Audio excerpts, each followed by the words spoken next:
Hello दोस्तों, स्वागत है हमारे इस यूट्यूब चैनल संध्या साइंस क्लासेस पर। कैसे हैं आप लोग। मैं उम्मीद करती हूँ आप सभी मस्त और स्वस्थ होंगे और अपने पढ़ाई पर ध्यान दे रहे होंगे। तो आज की इस वीडियो में हम क्लास 12th का हिंदी पढ़ेंगे। पाठ नंबर 10वां जूठन, जिसके लेखक है ओम प्रकाश वाल्मीकि। इसका सब्जेक्टिव क्वेश्चन आंसर 2024 एग्जाम के लिए करेंगे। तो आइए पहला नंबर प्रश्न की ओर बढ़ते हैं। पहला प्रश्न है, विद्यालय में लेखक के साथ कैसी घटनाएं घटती है।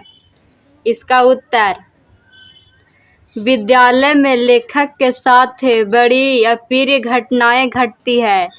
विद्यालय के हेडमास्टर लेखक से कमरे, बरामदे और मैदान में झाड़ू लगवाते हैं।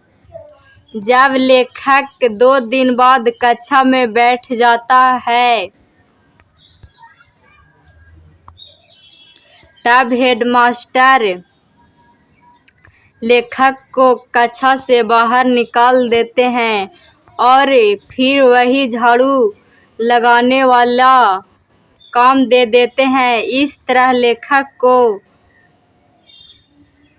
प्रताड़ित किया जाता है। तो आप लोग का पहला नंबर प्रश्न का क्वेश्चन आंसर करा दिए। अब आप लोग का अगला प्रश्न है दूसरा नंबर,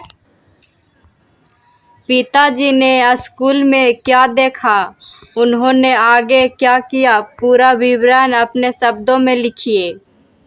तो आइए इसका उत्तर पढ़ते हैं। पिताजी ने स्कूल में अपने बेटे अर्थात लेखक को झाड़ू लगाते देखा।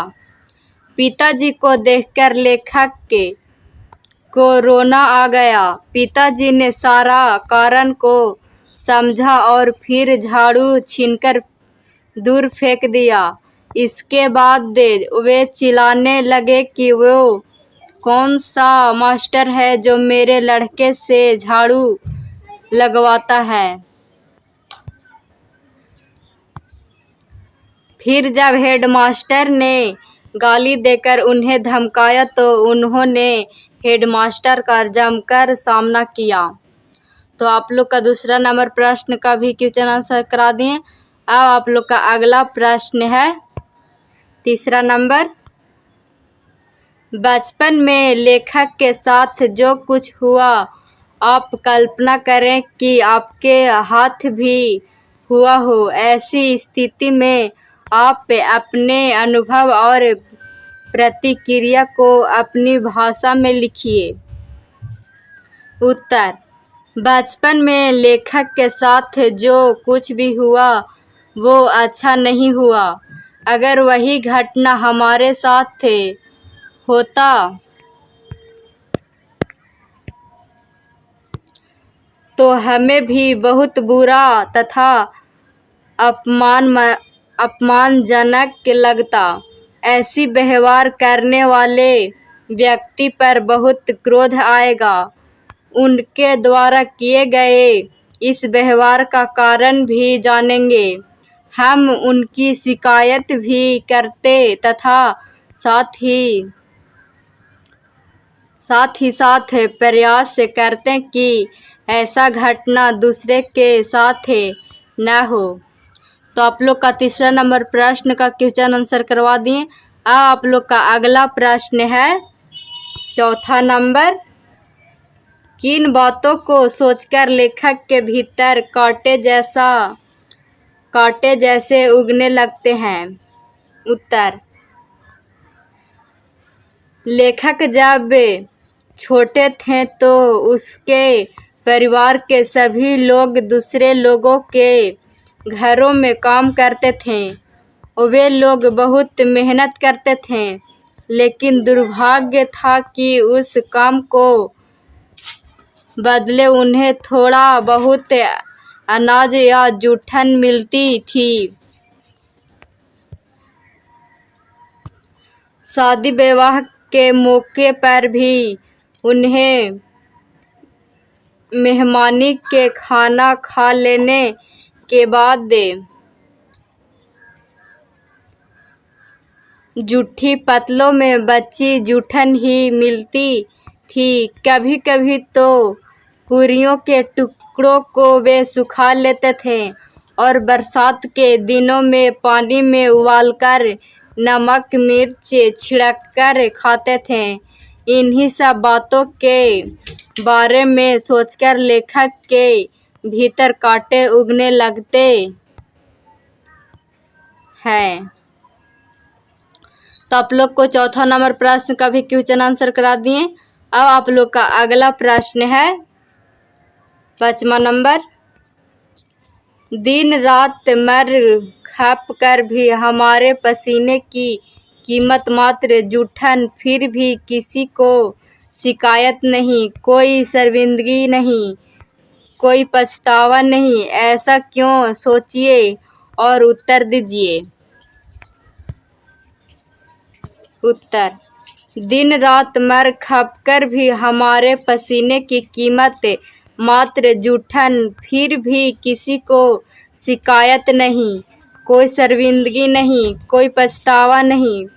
ऐसा इसलिए था क्योंकि उस समय इस वर्ग के लोगों के लिए इस प्रकार के काम निर्धारित किए गए थे। उच्च वर्ग के लोग उन्हें अपने पैरों तले रखते थे, फिर उन्होंने भी इसे अपना भाग्य मान लिया। इसी कारण वे किसी भी बात का विरोध नहीं करते थे। तो आप लोग का 5वां नंबर प्रश्न का भी क्वेश्चन आंसर करा दिए। अब आप लोग का अगला प्रश्न है 6ठा नंबर। घर पहुंचने पर लेखक को देख उनकी माँ क्यों रो पड़ती है?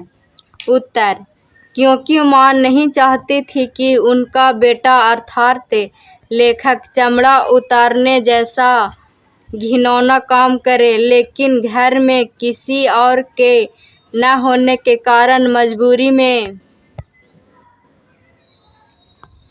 उन्हें लेखक को भेजना पड़ता है। जब वह वापस आया तो सिर से लेकर पांव तक गंदगी से भरा हुआ था। उसके कपड़ों पर खून के धब्बे लगे हुए थे, जिन्हें देखकर उनकी माँ रो पड़ी।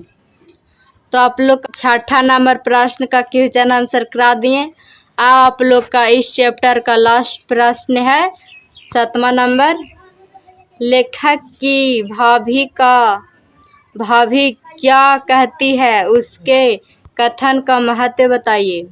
उत्तर: जब लेखक मरे हुए पशु का चमड़ा सिर पर उठाए खून से लथपथ घर पहुंचता है तो उसकी भाभी उसकी माँ से कहती है कि इनसे ये न करवाओ, भूखे रह लेंगे, इन्हें इस गंदगी में न घसीटो।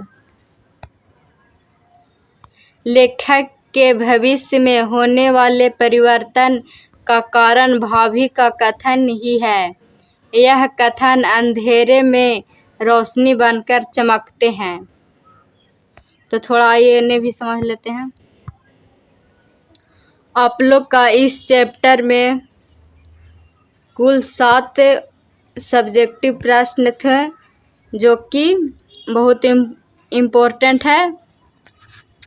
इसे याद कर लीजिएगा, 2024 एग्ज़ाम के लिए बहुत ज़रूरी है। तो आज तक बस इतना ही। तब तक के लिए धन्यवाद। मिलते हैं अगले वीडियो में। अगर मेरा वीडियो पसंद आए हो तो इसे लाइक, और इस चैनल पर नए होंगे तो सब्सक्राइब, और अपने दोस्तों में ज़रूर शेयर करें। धन्यवाद।